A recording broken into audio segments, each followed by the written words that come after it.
করেছেন কালকে আর কি দেবো বলা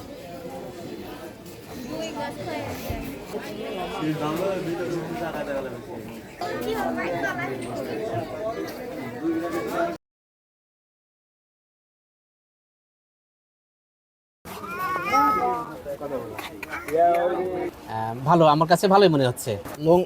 আমার জন্য লুঙ্গি এবং পরিবারের জন্য শাড়ি এবং আদার্স আরও অনেক কিছু নেওয়ার জন্য এখানে উপস্থিত হয়েছে। পাঞ্জাবি সহ বাচ্চাদের পোশাক আশাক, জামা প্যান্ট। মার্কেট থেকে একটা প্যান্ট কিনেছি, প্যান্ট জাস্ট এক্সজাস্ট করে নিতে ফিটিং করতে আসছে। প্যান্ট, গেঞ্জি, জুতা নাকি আমার খুব ভালো লাগে।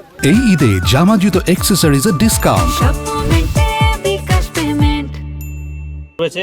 বেচা কেনা ভালো, গত বছরে আনাগোনা এখন অনেক বেশি। এবার ঈদে আমাদের মোটামুটি অন্য বছরের তুলনায় ভালো বেচা বিক্রি হচ্ছে। আর মধ্যবিত্ত পরিবারেরা এখানে কেনাকাটা করার জন্য আসে। দাম তুলনামূলক গতবারের মতোই, দাম বেশি না, কিন্তু ক্রেতারা তাদের ইচ্ছা মতো বা চাহিদা মতো কিনতে পারছে না। তুলনামূলক ভিড় কম নেই, যাদের পরিবার পরিজন নিয়ে সাধ্য মতো বাজার করছে আমরা দেখতে পাচ্ছি। উপলক্ষে এই যে রাস্তায় যে যানজটগুলো হচ্ছে, এই জন্য মানুষের অনেক রকম সমস্যা হয়, সমস্যার সমাধান জন্য আমরা এখানে আসি। নিরাপত্তার স্বার্থে এবং ভোক্তাদের অধিকার সংরক্ষণের জন্য আমরা নিয়মিত মোবাইল কোর্ট পরিচালনা করছি এবং প্রতিনিয়ত বাজার মনিটরিং করছি।